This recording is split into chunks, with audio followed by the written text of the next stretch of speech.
All right. As we said, Monday Night Football to end out week number 16. Tonight in the Big Easy between the Packers, at Lambeau, between the Packers and the Saints. More than a 2-touchdown spread in favor of Green Bay. There is a team in Green Bay that needs this to figure out their postseason positioning within the NFC. The Saints have been eliminated and play under interim head coach with a backup quarterback in Spencer Rattler, the rookie and 5th-round pick. How close is this game going to be? That's what we'll have to determine. But we start with that assessment by hearing from the people. It is time now for Fade the Public.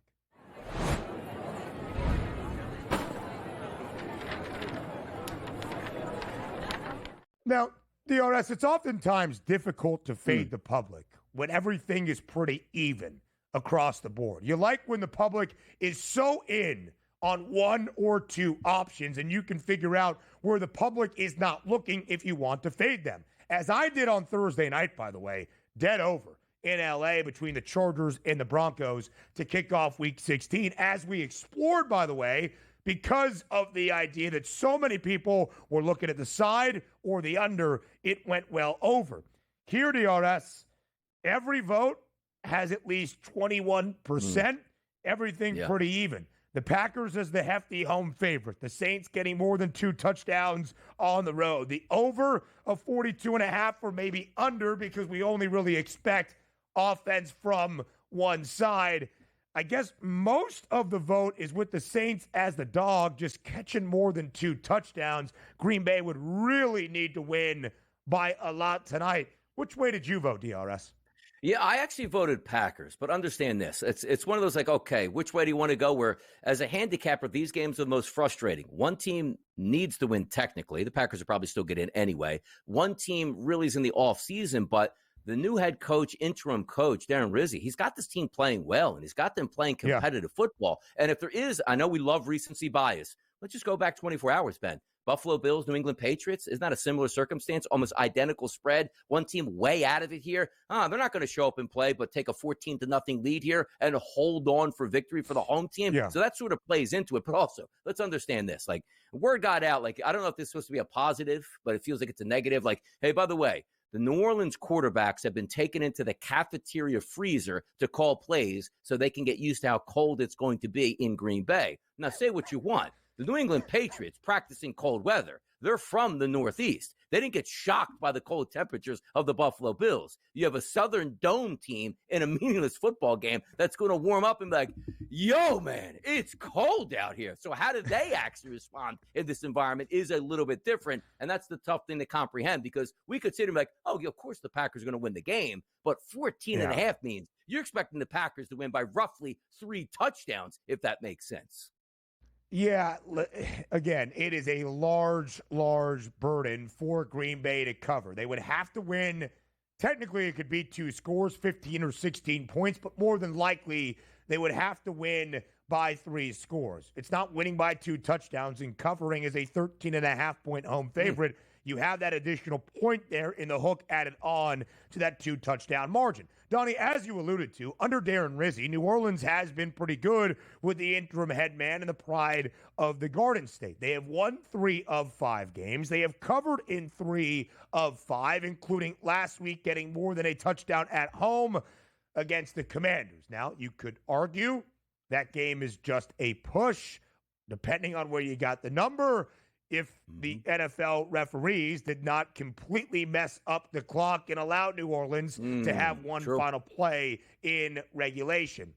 DRS in 4 of the 5 games where Rizzi has been the interim head man, the Saints have played to the under. They have scored 20 points or fewer in 4 of the 5 as well, including, and again, if you don't add in the idea of that free play and the touchdown to end out regulation, it would have been 2 touchdowns or fewer in 3 straight.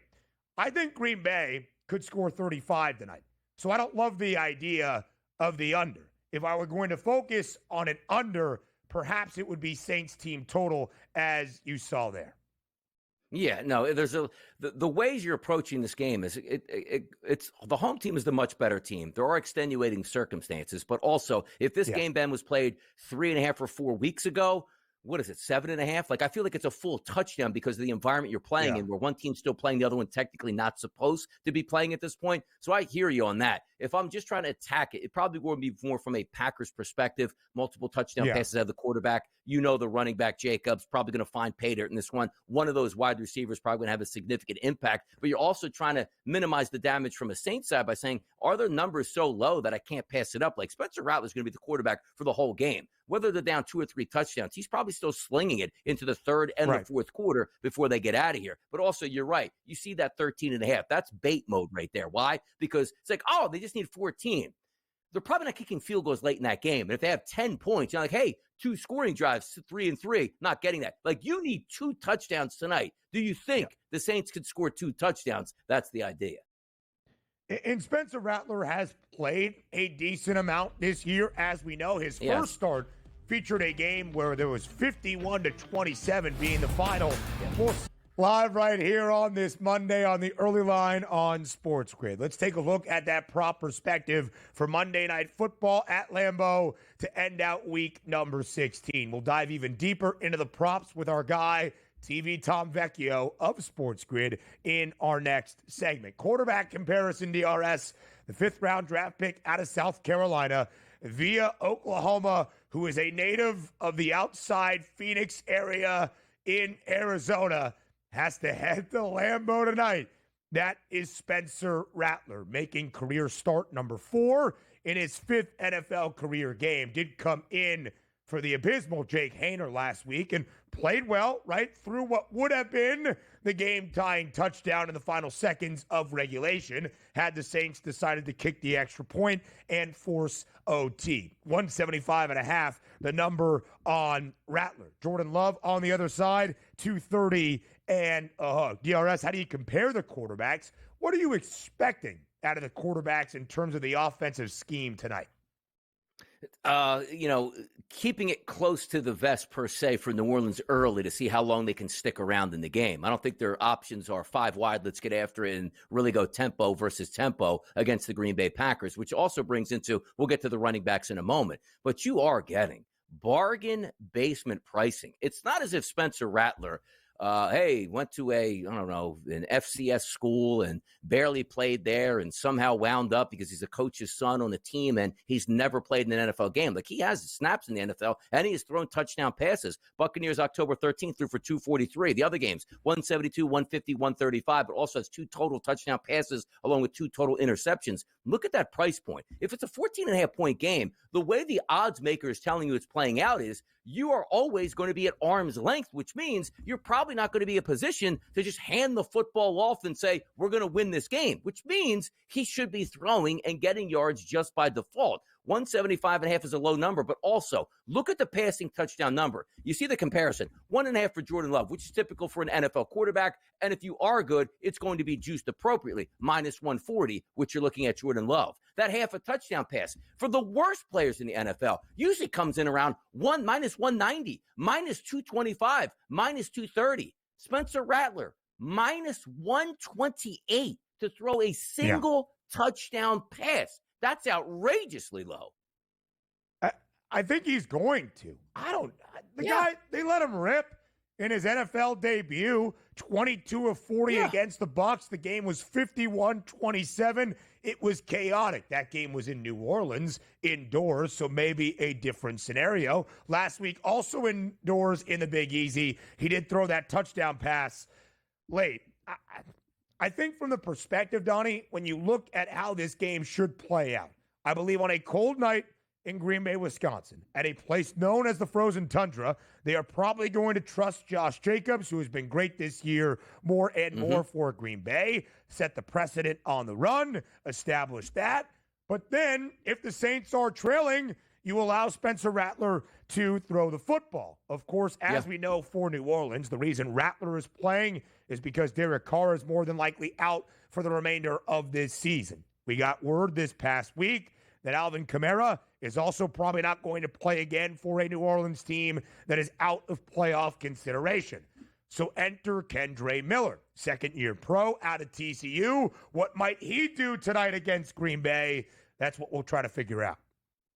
Yeah, he's going to be slippery tonight, I do think. And also, from that touchdown perspective again for Rattler, Taysom Hill would steal every one of those goal line situations or red zone situations from Rattler. And then you take a look at, obviously, Alvin Kamara. He's going to steal a lot of that. So who are we actually relying on? Like, we're giving the rock to Kendre Miller 3 times inside the 10-yard line if we get down there? I don't think so. So it sort of bolsters that. But once again, you can outsmart yourself from a dead football team going into a freezing cold environment against a quality opponent that's looking to kick your tail. But these numbers are so enticing that I love bottom of the basement type, hey, can I see this play out? 1 touchdown pass over 4 quarters, as long as you're healthy, in a game that you might be down 3 touchdowns. Why not? What, are the Packers going to have goal line stands late fourth quarter when they're up 3 touchdowns? No, it's just a prevent, dink and dunk. Can you make it happen? I'm interested in this game from that Saints perspective because a lot of buy low signs are there. You just don't want to get yourself caught up like, now, why did I actually do that? Which sometimes happens.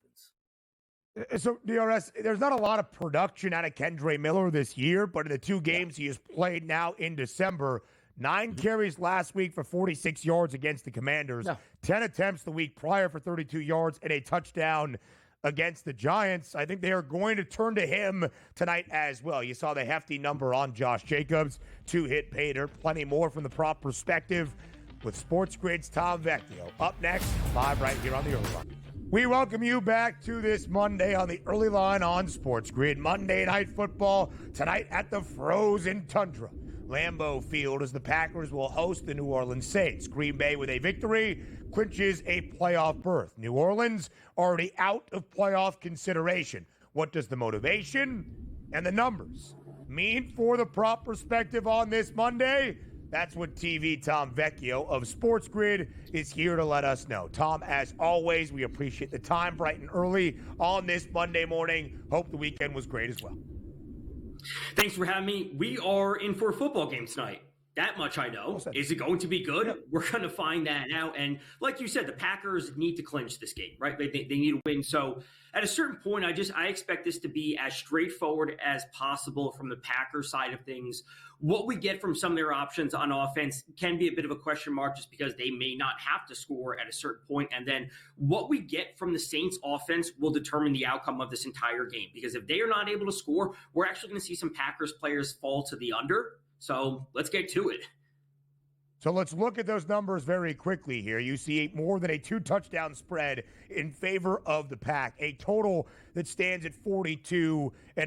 Vecchio, we're talking about a game with more than a 2-touchdown spread, 14 and a hook, and that total in the low 40s. So how are you approaching what you expect the flow of this game to look like tonight?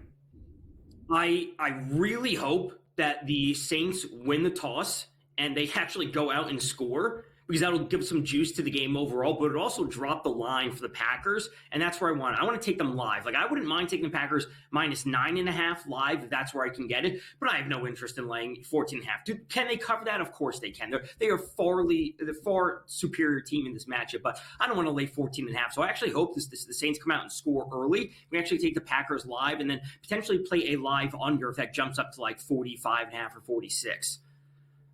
Cold weather conditions tonight on the frozen tundra of Lambeau Field. Now, Christmas is coming here, and typically you do your Christmas shopping before Christmas, as you're supposed to, and you don't get great deals at this point. The reason I bring this up, Tom, is it feels like the day after Christmas where everything is on sale. That's what you're getting today, specifically out of Spencer Rattler.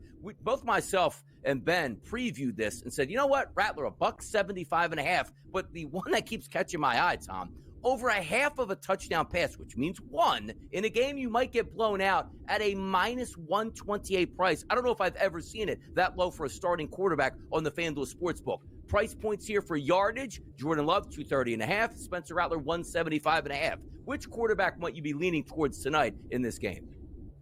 It honestly might be Rattler. And Jordan Love's been great this year, but again, at a certain point, we just have to see like a really simple game plan from the Packers, and that probably means to Josh Jacobs. We'll get there in a second. But, Rattler, like you said, like they're going to be playing from behind.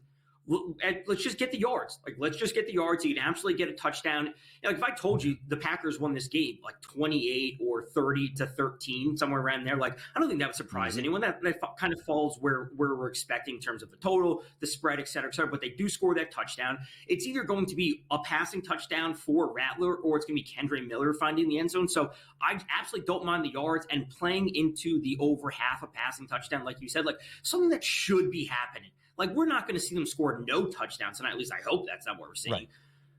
Right. If they score a touchdown, why wouldn't Spencer Rattler throw it? Or maybe Kendre Miller score it with the price that you will see for the second-year running back out of TCU to hit Pater. On the other side, though, Tom, let's talk about Green Bay's Josh Jacobs, who has been sensational this year in his debut season with the Pack. If this game follows how we are all considering it right now, Green Bay needs to win to clinch a playoff spot. They are the hefty favorites at home tonight on a snowy night, or a cold night at least, in Christmas week at the frozen tundra. Aren't they just going to feed Josh Jacobs all night long? How do you approach the Packers running game? That's what it really should be, like I said. And, looking to potentially over 19.5 rushing attempts for Josh Jacobs, I think is super solid. It was sitting on minus 128 last night. I think that's certainly a spot that you can go. I will say, as we get to that 19 kind of 20 line for Josh Jacobs, it actually does concern me slightly, because if they are up by this 14.5 point spread, as it would indicate, there's a chance they actually may scale him back. We got a couple weeks left in the season. He doesn't need to have 25 carries, right? If they're winning, let's get him out of there. Let's get him out of there. Let's keep him healthy. We can obviously operate the offense normally with a backup running back if it's going to be Marshawn Lloyd in there, whoever it might be. And then they'll be fine. They'll be winning this game by 14 points. You don't need to have your star running back out there. So I think the yards are super spot on. I don't mind taking an 80 or 90 plus, whatever. You want to alt them down, throw in a touchdown, kind of SGP. Keep it really, really simple tonight. Yeah, definitely a way to do that. I do think Jacobs has a pretty good night tonight. But, Tom, like the feast of the 7 fishes, the wide receivers and the tight ends, woo, boy, you are getting discounts across the board. The highest player on the total, Christian Watson, 47.5. So many players in the high 20s, in the low 30s. Where do we go here tonight? I really like Watson, and I really like Kraft tonight. So we can go to Kraft for a TD and Kraft over on his yards. Saints, they're middle of the league when it comes to yards allowed versus tight ends. Kraft does lead the team with a 22% red zone target share. He's been at 34 yards or more in 6 of his last 8 games. So I like him over the yards and the TD. And then Watson, over 47.5 yards and over 23.5 for the longest reception. He leads the team with a 17.6 average depth of target and leads the team with a 26% air yard share. Over the last 3 games alone, he has a 36, 59, and 46-yard reception, not to mention earlier in the season when he had 60, 44, and 37.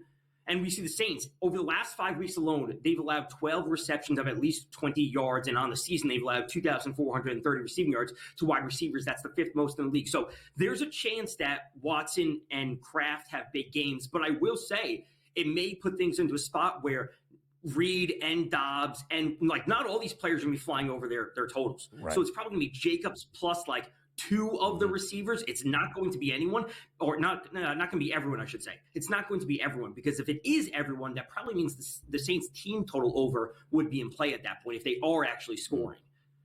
It's such a good point, Vecchio. 230.5 is the number for Jordan Love, as we shared. Yeah. If this game does stay largely in favor of the Packers, and we see Josh Jacobs involved more frequently than not everybody, as we divide it up between all of those potential pass catchers, can factor in to this game. But if anybody had to score a touchdown, or our favorite touchdown bet was a sprinkle, who would that be? I think we saw it at the bottom of the graphic, but maybe just explain it a little bit more. Yeah, I would certainly take Kraft and Watson. And what I've always said is Watson may not be the most consistent player. I know a lot of people have concerns about his ability to actually catch the ball. But when we're talking about deep shots getting down the field, if the Saints are going to be so worried about Josh Jacobs, who has been absolutely phenomenal, they have to stack the box at a certain point. Watson has this big playability, and all it takes is one slip on a potentially little precipitation kind of night where Watson does break one of those off. So I'm looking to Kraft and Watson 4 touchdowns. These are obviously much longer shots compared to Josh Jacobs, who's sitting at minus 200 or whatever it is at this point. But high usage players in the red zone combined with good matchups individually, that's where I'm going to be looking. So I almost feel at a certain point for tonight's game, less is more. Like this is not a game where you can be firing across the board and taking six different receivers all to go over. It's you got to find your spots and stick with them really. Yeah. And the game could go over, but it might be very one-sided. So it's a very difficult game to handicap here to end out Week 16. Vecchio, you are our prop guy, but we also near the end of this NFL season where it's about finding numbers that make sense. As you look at the Super Bowl odds at the end of Week 16, if you had to select one, what might be the best wager? I don't mind taking a shot on the Vikings at 11-1 at this point, and this is hoping that they can come away with a division win, so those odds would drop if they were to have home field advantage. The Lions obviously coming off a nice win yesterday against the Bears, and while I've said that the Lions are amazing this season, they're dealing with so many injuries, it's going to start to hamper them at some point. Yeah, we'll see how it lasts throughout the long stretch that can be a playoff run. TV Tom Vecchio of SportsGrid. We'll see you later tonight for all the Monday night coverage. More for Monday night next. Monday Night Football, the finale of week number 16 between the Green Bay Packers and the New Orleans Saints. Again, maybe on paper, from the odds perspective, what we expect, it's not going to be the greatest game we have ever seen. It is a 14.5-point spread in favor of Green Bay, total 42.5. But that does not mean, DRS, that we can't find some winning wagers on this Monday as we enter Christmas week to add up the bankroll for those last-minute stocking stuffers. So let's talk about the stakes, just so we all know. New Orleans out of playoff consideration, already eliminated. The Green Bay Packers need this win tonight, obviously heavily expected to do so, and they will clinch a playoff berth and win number 11 this season. DRS, let's just start with the spread in the total. Is there any chance, in your estimation, not that New Orleans could cover, they could lose by 2 touchdowns and technically cover via the hook. Is there a chance this game is decided by a single score?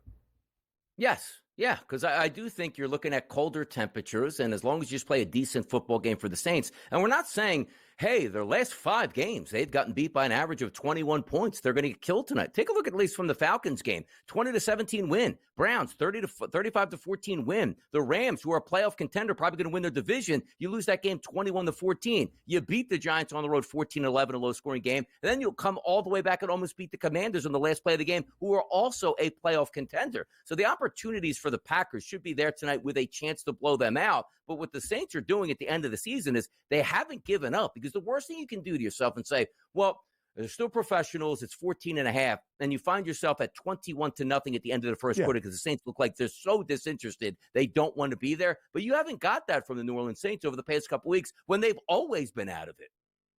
I'm not entirely sure, DRS. I believe the Lions against the Titans was just 13.5 a few weeks ago. So I believe just now 3 times in the past 2 weeks, we have had spreads in an NFL game north of 2 touchdowns. Yesterday, between New England and Buffalo, of course, the Patriots comfortably covered that game, losing only by 3 and led 14-zip early in the first quarter. There could be a live betting spot if something similar follows tonight to jump back in on Green Bay just to win outright. And then 2 Sundays ago, Baltimore, as a 16.5-point road favorite in MetLife, easily covered that number against the New York Giants, winning by 3 touchdowns. But the Saints with Darren Rizzi, again, they have won 3 of 5. They have covered in 3 of 5. They have gone under in 4 of the 5 games with their interim head coach. Green Bay as a favorite since Jordan Love became the starting quarterback.